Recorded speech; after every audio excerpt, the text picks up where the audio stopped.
Hello, my name's Dr. James Watson from the Mayo Clinic in Rochester, Minnesota. I'm in the departments of neurology and anesthesiology in that pain medicine division. So we're going to talk about neuropathic pain today.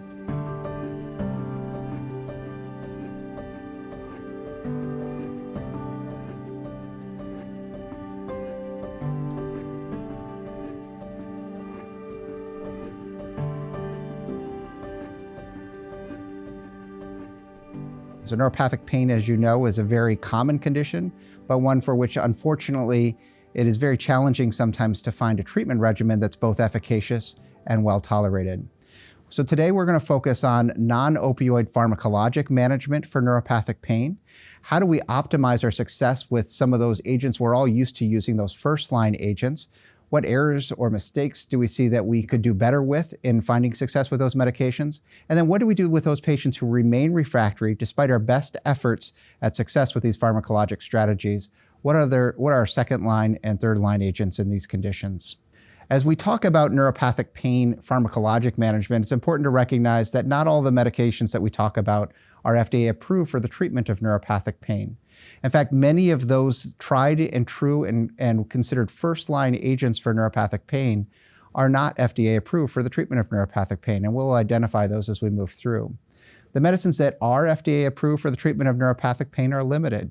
Gabapentin, one of the most widely used medications for neuropathic pain, is only FDA approved for the treatment of post-herpetic neuralgia. Pregabalin is FDA approved for the treatment of painful diabetic peripheral neuropathy, post-herpetic neuralgia, and central neuropathic pain.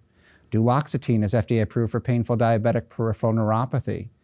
A number of topical agents, such as the lidoderm patch or the 8% capsaicin patch, are FDA approved for post-herpetic neuralgia. Tapentadol, a mu-opioid partial agonist, as well as a blocker of the reuptake of serotonin and norepinephrine, is also FDA approved for painful diabetic neuropathy. So despite those being FDA approved for neuropathic pain, that doesn't mean that they are necessarily any better than the non-approved medications for the treatment of neuropathic pain. That also does not mean that the insurance company is going to necessarily approve this medication over one of those other medications for the treatment of neuropathic pain. So my first statement for you here today is, I believe, my most important statement, an obvious statement, and one of the most overlooked considerations when we talk about pharmacologic management for neuropathic pain. And that is an unused neuropathic adjuvant is never effective. So we all think of the treatment of neuropathic pain, and we consider first-line agents like gabapentin, pregabalin, tricyclic antidepressants, duloxetine, those classes of medications. But when we look at treatment for neuropathic pain in populations, we find that these medications are frequently underutilized. In a study done here at Mayo, looking at patients who had peripheral neuropathy and looking at their comorbidities, they identified a patient population that had significant pain associated with that neuropathy. And one of the things that struck them was that 70% of patients in that cohort were being treated with opioids. When they looked further, we found that only a small percentage, about a third of patients, had over that study period been treated with a gabapentinoid agent, either gabapentin or pregabalin.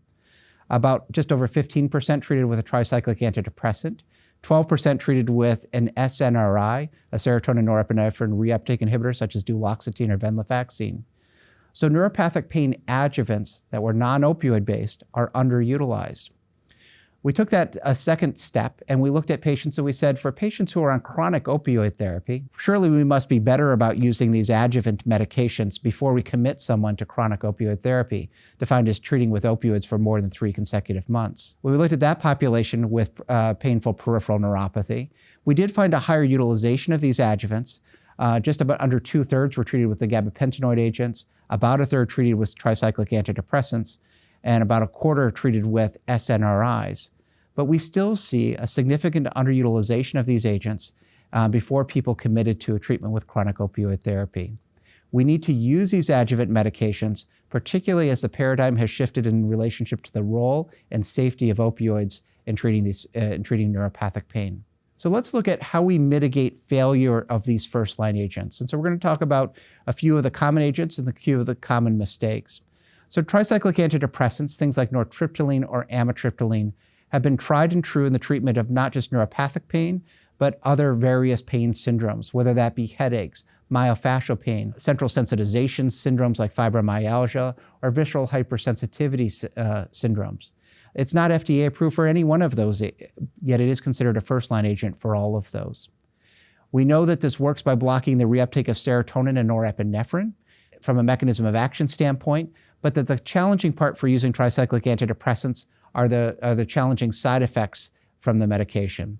Anticholinergic side effects, orthostatism, cardiac dysrhythmias, particularly in elder patients, can be a challenge, and weight gain is a common accompaniment to use of tricyclic antidepressants. Because of those side effects, people either often shy away from using these medications, or they start them and leave them at low dosages. But we know if we go back and we look at meta-analysis looking at many studies done with tricyclic antidepressants, that for effectiveness in treatment of neuropathic pain, we need to use higher dosages.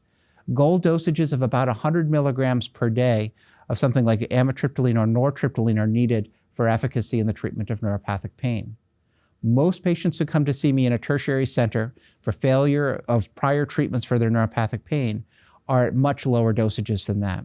We need to continue to start with low dosages, work with patients towards identifying ways to get them to higher and potentially more efficacious dosages. We'll talk about strategies for that as we continue our conversation. Duloxetine is the serotonin norepinephrine reuptake inhibitor. It has a similar side effect profile to the tricyclic antidepressants, though they are less prominent, particularly those anticholinergic side effects. It's FDA approved for the treatment of painful peripheral neuropathy from diabetes, fibromyalgia, and chronic musculoskeletal pain, the only medication approved for the treatment of chronic musculoskeletal pain within these adjuvant classes. It's also FDA approved for the treatment of depression and anxiety. That ends up being important. When we use tricyclic antidepressants, even at that goal dosing of up to 100 milligrams per day, we are not treating with a dosage that's efficacious for the treatment of comorbid depression or anxiety. And in chronic pain syndromes, depression and anxiety are common comorbidities. And when they exist, even if driven by the chronic pain syndrome, if we fail to address the depression and anxiety, we fail to make progress in treating the overall pain experience and chronic pain syndrome. When you use something like duloxetine or venlafaxine, which is another SNRI, at effective dosages, we can treat both the neuropathic pain as well as the comorbid depression or anxiety with a single medication at a single dosage. When we use duloxetine, our goal dosing is 60 milligrams per day. In the studies, they generally just started at 60 milligrams per day, and patients generally tolerated that dosage of the medication. However, real-world experience tends to suggest that dosing at a lower dosage earlier, 20 or 30 milligrams, and increasing by that same dosage weekly to get to that goal dosage tends to be more well tolerated, and we're able to keep people on the medication more effectively. When we treat depression and anxiety, we often treat with higher dosages, 60 milligrams twice per day. That was studied in the treatment for neuropathic pain with duloxetine, but as a whole, it was not found to be more beneficial than the 60 milligrams once per day. There are individuals, however, who do better at the higher dosage, and because it's commonly used in the treatment of depression or anxiety at a higher dosage, and that's such a common comorbidity, I do frequently have patients that we do treat with up to 60 milligrams twice a day of duloxetine. As far as unique side effects from the medication, some patients sweat excessively on antidepressant class medications. Duloxetine also shares that as a potential side effect. That's a unique side effect amongst the other adjuvants we use for the treatment of neuropathic pain. While weight gain was common with tricyclic antidepressants, and it can also be seen with the gabapentin agents that we're going to talk about, it is not common with duloxetine, which is generally weight neutral. You also need to recognize that if you taper someone off of duloxetine, we should taper them down off the medication because there can be a withdrawal effect if you simply stop the medication. And patients, while they can remain on other medications like antiplatelets or anticoagulants, duloxetine does slightly increase the bleeding risk, irrespective of whether someone's on those agents or not. Venlafaxine, as I mentioned, is similar in mechanism to duloxetine. It is not as well studied as the duloxetine, but it can be used as an alternative to duloxetine. You just need to recognize that with venlafaxine, to be effective in the treatment of neuropathic pain, we need to get to higher dosages, somewhere between 150 and 225 milligrams per day for venlafaxine. Let's move to the gabapentinoid agents, gabapentin and pregabalin. Probably anyone watching this has already used these medications and feels like they are very familiar with these agents. Yet they are some of the most widely prescribed medications for neuropathic pain. They both have a similar mechanism of action. They block the alpha-2 delta ligand on the presynaptic calcium channel. And in doing so, they mitigate and dampen down pronociceptive signaling between neurons, and in that way quiet down pain. The primary difference between the two agents is that pregabalin binds to that receptor about 6 times more potently than it binds to than gabapentin binds to that receptor. This will be important to us as we consider the goal dosing for the medications and as we consider how we adjust from one medication to the other if we decide to make a transition from one to the other. The goal dosing for gabapentin is anywhere between 1,800 and 3,600 milligrams per day. Some people shoot to 1,200 milligrams per day to make a judgment as to whether gabapentin was efficacious. And if they don't find benefit there, they'll taper off the medication as a failed trial. But if we look at a number of trials done that got to 1,200 milligrams per day, the efficacy was fairly mixed at 1,200 milligrams a day, meaning some studies showed efficacy and many studies did not. So I encourage you to push your patients on gabapentin to a goal of 1,800 milligrams per day as a potentially first stop for identifying whether the medication is efficacious for the patient or not. Goal dosing for pregabalin is 6 times less than that, in keeping with the difference in binding potency. The goal dosing for pregabalin is 300 milligrams per day as our minimum dosage to judge efficacy, and 600 milligrams per day as our maximum dosage. Gabapentin, as you know, is a 3 times per day drug. We split that goal dosage to a 3 times per day dose. And pregabalin can be given effectively and safely as a twice a day drug, splitting that effective dosage to twice a day dosing. Both of these medications are excreted by the kidneys. They are not toxic to the kidneys, but if someone develops renal insufficiency, we need to lower the dosage so that patients don't accumulate toxicity from a failure to excrete the medication. The side effect profile for both medications is similar. Both of them can cause drowsiness, confusion, unsteadiness, tremulousness, or swelling in the feet and in the ankles. Neither one of them is necessarily more likely to do this than the other one. And some patients, for whatever reason, tolerate one of these medications better than the other. Some patients do better from an efficacy standpoint on one of these medications than the other. And so you should not consider the failure of one medication to necessarily mean the failure of the other medication, even though the mechanism of action is so similar between them. As you look at these medications, one other thing to remember about them is that as we increase our oral dosage of pregabalin, there is a linear increase in the bioavailable dosage of the drug. When we increase our dosage of gabapentin, we get to a dosage for which we start to saturate the transport mechanism of the medication across the enterocyte for absorption. And in doing so then, as we get to higher dosages of gabapentin, we do not see as much of an increase in the amount of bioavailable drug. That becomes pertinent as we start to consider particularly some of the extended release formulations of these medications. So there are 2 extended release gabapentin type agents. We have to use their trade names because there isn't a way to distinguish them well otherwise. But Release is an extended release gabapentin agent that is an AccuFoam technology. Basically, it swells when it is in the stomach and therefore does not release from the stomach, and then slowly releases the medication over 24 hours. It's FDA approved for postherpetic neuralgia, though it has also been shown to have efficacy in painful diabetic peripheral neuropathy. Notably, the dosing for these extended release formulations of gabapentin have nothing to do with whatever dosage you gave the patient orally by mouth. They're just a fixed dosage and you just need to follow the PDR recommendations for dosing for these. The other extended release gabapentin agent is gabapentin anacrobil, or Horizont.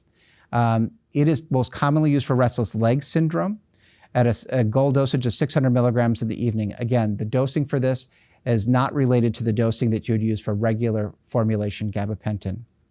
It is also FDA approved for postherpetic neuralgia, but when we use it, we have to use it at twice daily dosing. The adverse effects for the extended release formulations are most limited by dizziness, anywhere in the 10 to 13% range, and drowsiness. Drowsiness with release is limited, but with Horizont, the drowsiness is up to about 20% of patients. In fact, with the gabapentin anacrobil, the Horizont, there's actually a black box warning in relationship to not driving until you've been able to judge the impact of the medication on your ability to do so safely. Extended release pregabalin was approved in the last couple of years. The dosing for this is about 10% higher than any of the capsule sizes for regular pregabalin. It's FDA approved for neuropathic pain as a whole. The studies were done for postherpetic neuralgia, but the FDA approved it for all neuropathic pain based off of simply those studies. Notably, these extended release formulations, while they can be used for pain syndromes, are not useful for fibromyalgia or have not been shown to be efficacious for seizure disorders. So if you're treating neuropathic pain, in addition to one of these other comorbidities, you should not be using one of the extended release formulations. A common question that we often get is, how do I transition someone from gabapentin to pregabalin or vice versa? In the old days, we used to taper one of the medications down, then slowly titrate up the other medication. Now, more frequently, I take the dosage of gabapentin, I divide it by 6 to determine my goal dosage for pregabalin. I finish my gabapentin dosing on one evening, and the next day I start the pregabalin. Pregabalin has one other potential advantage over gabapentin, and that is that in the studies for pregabalin, they simply started the medication at goal dosing. Whereas in gabapentin, you have to slowly titrate up the dosage of the medication. If you simply started someone on 300 milligrams of pregabalin, they would probably tolerate it. If you started someone on 1,800 milligrams of gabapentin, they most surely would not tolerate that medication. So we do use this to our advantage sometimes in situations where we need to get to a goal dosage of one of these medications quickly. We may start someone on pregabalin, for example, in the hospital with their neuropathic pain, get them so they tolerate that class of medication, and then make a transition to the gabapentin at an equivalent dosage prior to dismissal, assuring that they tolerate it, as insurance companies still often prefer gabapentin over pregabalin, secondary to the cost side of it. We may be in a situation where we have done all that we can do to try to utilize these first-line agents effectively, but sometimes we still don't find efficacy with these. And the question then is why? So this comes down to a little bit of looking at how we defined our evidence-based algorithms and whether we lump neuropathic pain together as a single entity or we split it into different categories and entities. So if we take patients, for example, who have trigeminal neuralgia, short paroxysmal pains of lightning bolts of pain that come in the face with some gentle stimulus, wind or a light touch of the face, triggered by having some vascular loop sitting on the trigeminal nerve root entry zone. Those patients respond exquisitely well to sodium channel blockers like carbamazepine or oxcarbazepine. Whereas if we take someone who has painful diabetic peripheral neuropathy with burning, persistent pain and prickling and tingling dysesthesias in the toes and the feet, those patients may respond to those medications, but not as dramatically as patients with that paroxysmal jolts of pain do with trigeminal neuralgia. Both of those are neuropathic pain conditions triggered by a lesion or dysfunction of the peripheral nerve, but they both respond differently to commonly used agents. If we look at a similar scenario with chemo-induced peripheral neuropathy, and we compare that to patients who have diabetic-induced peripheral neuropathy, so those medications that we just talked about as first-line agents, proven from studies on people with painful diabetic peripheral neuropathy, have been tried in well-designed, well-controlled, well-dosed studies of those first-line agents and failed to demonstrate efficacy in some of these chemotherapy-induced painful peripheral neuropathies. The clinical symptoms that the patients had from the painful diabetic neuropathy were similar to those that they had with a chemotherapy-induced peripheral neuropathy, a stocking distribution of sensory loss and neuropathic pain. Yet their response to the medications was very distinct based off of likely some difference in the underlying pathology for how the nerve was injured with it. If we look at another scenario, we look at central neuropathic pain, where the neuropathic pain is driven by a lesion or dysfunction within the central nervous system, multiple sclerosis, a tumor, trauma, stroke, something affecting sensory and pain pathways within the brain or spinal cord. When we look at those conditions and we look at these medications that we have commonly used to treat other neuropathic pain conditions, we often find that they are not as efficacious for some of these central neuropathic pain conditions, even though, again, the symptoms indicating neuropathic pain are similar. The mechanism that caused them is distinct. And while it is rational to therefore take evidence that we have from studies that looked at common neuropathic pain conditions that are easy to study because of the prevalence of the condition, such as painful diabetic peripheral neuropathy or postherpetic neuralgia, and take that evidence and apply it to neuropathic pain syndromes that are less common and harder to study, central neuropathic pain, chemo-induced peripheral neuropathy. While it's rational to do that, it is not infallible that that medication is going to have the same effect in that condition given different underlying pathogenesis of those disorders. How else can we mitigate these failures? So that explains a little bit of why sometimes something that we take that we think should be effective for neuropathic pain doesn't work. So first, we need to define realistic expectations with a patient when we're treating them. Many patients come to us and they expect that as I treat them for their neuropathic pain, I am going to resolve their pain. We know, however, that most of these medications, a good response is that about 50% of patients will get 30% pain improvement, and 30% of patients generally get about 50% pain improvement. That is a far cry from resolving someone's pain. Patients need to have realistic expectations about what we are hoping to accomplish with the medications. The good news is that we know from a number of studies that if you can decrease someone's pain by about 30% or about 2 points on a numerical pain rating scale, that's where patients judge that they have had a clinically significant improvement in their pain, and one that is potentially significantly meaningful for them from a quality of life and a functional perspective. So these medications can get us there, but patients need to expect what we're realistically trying to accomplish. One of the more important ways to be effective with a medication, wherever it is within the treatment algorithm, is to offer the patient the ability to be flexible in relationship to how they titrate that medication to an effective dosage. Commonly, when I see a patient, I give them a medication. I'll give them gabapentin, for example. I tell them to start with 300 milligrams in the evening, do that for 3 days, then add 300 milligrams in the morning, do that for 3 days, then add an afternoon dosage, do that for 3 days, then increase the evening dosage again by 300, and so on and so forth, trying to get to that goal of 600 milligrams 3 times a day that we discussed. However, if I instead give them a calendar that shows them that that's how we often move up on the dosage, but I tell them that if they're tolerating the medication, they can go up more quickly, or that if they have side effects after adjusting upwards on the titration calendar, that they should just go back to the last dosage they tolerated and stay on that dosage for another period of time, another 3 to 7 days, and then try going up on the dosage. Patients are more likely to get to an efficacious dosage, less likely to discontinue a medication because they had limiting side effects, and are probably also less likely to have to call your office because they're struggling with a medication calendar. Flexible dosing has been shown time and time again to be efficacious, helping more likely get people to a point of efficacy with a medication than simply having patients be fixed as far as their titration calendar. The other important consideration for finding efficacy with these first-line medications is assuring that patients are getting to an effective dosage. Too often patients come and they say they have failed a medication, and when we go through the details, we find that they never got up to a dosage that we would have expected would have potentially been efficacious.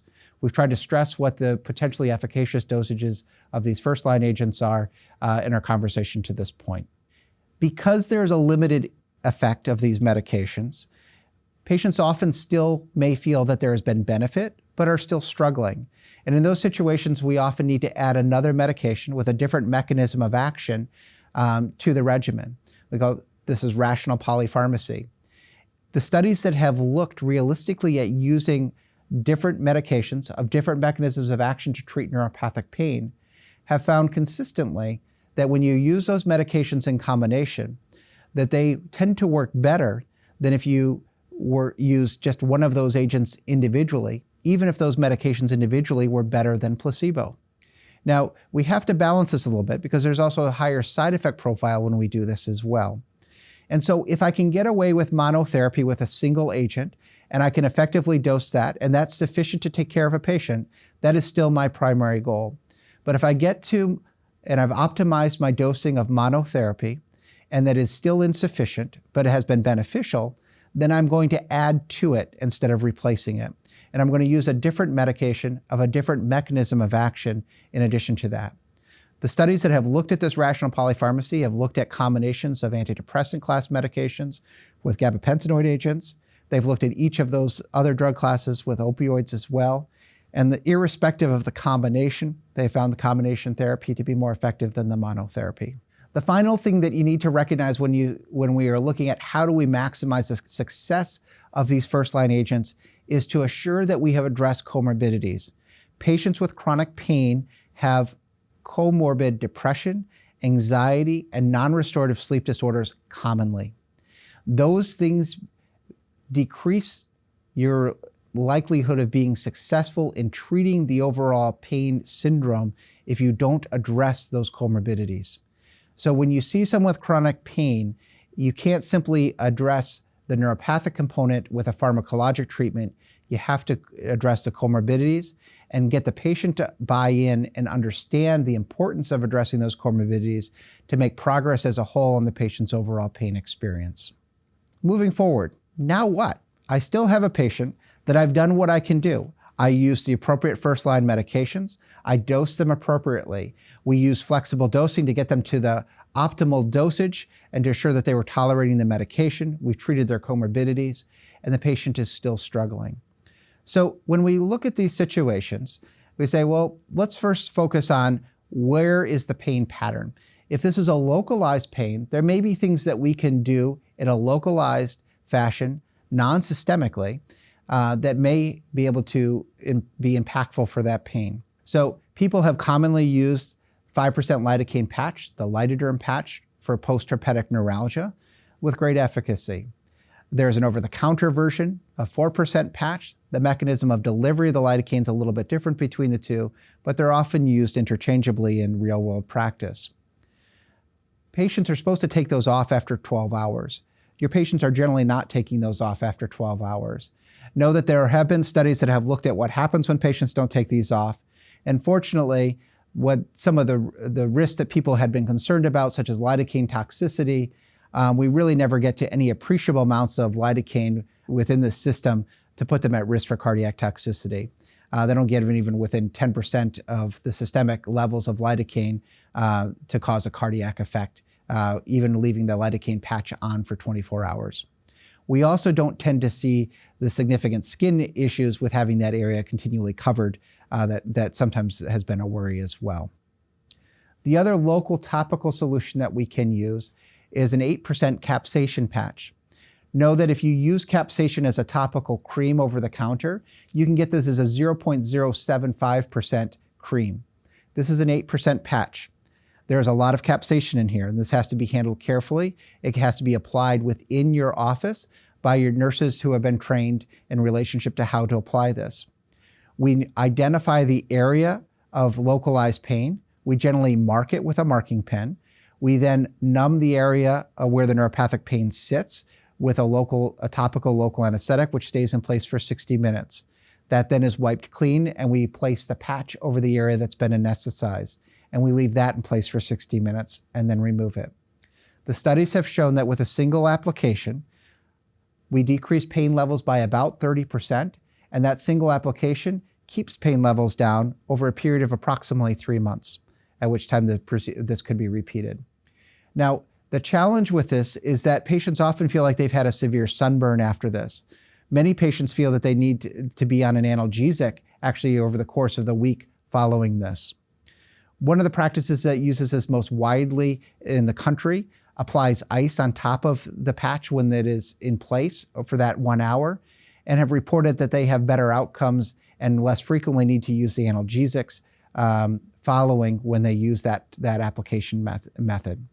Other things that we can do in a localized area include injection of botulinum toxin A, so Botox, just in a subdermal grid. Usually we'll identify 10 to 12 spots and intersperse those in an even distribution across the localized area of pain.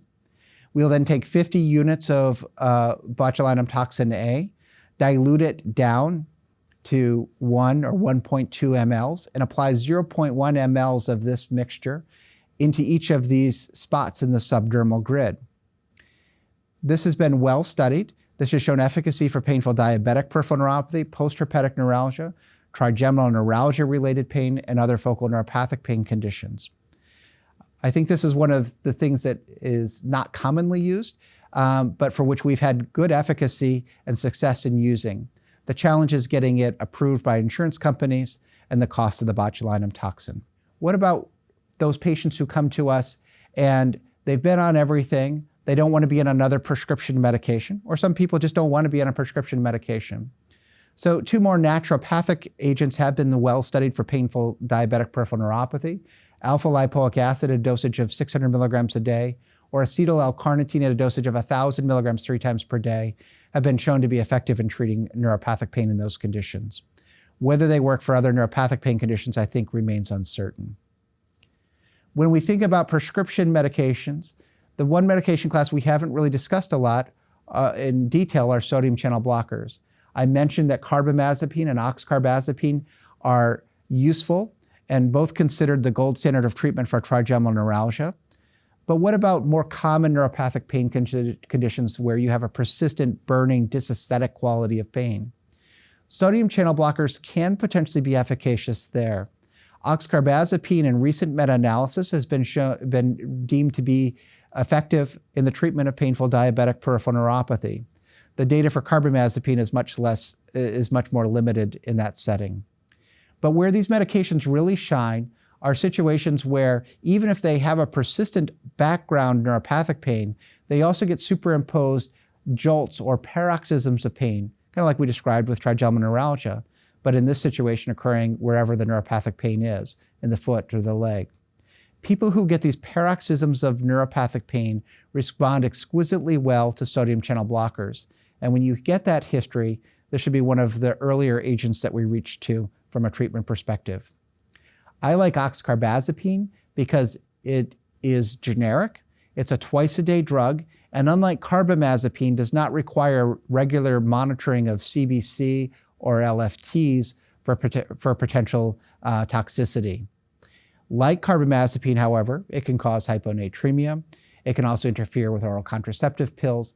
So there are other considerations when we use this medication, but it does not require other drug monitoring. It's fairly simple to use and well tolerated. What about compounded creams? I see compounded creams used all the time in patients who are referred to me. The use of compounded creams has expanded exponentially over the course of the last 5 to 10 years. So much so that it got under the radar of the US government and particularly of the military, which mandated that a trial needed to be done, which was done within the VA system.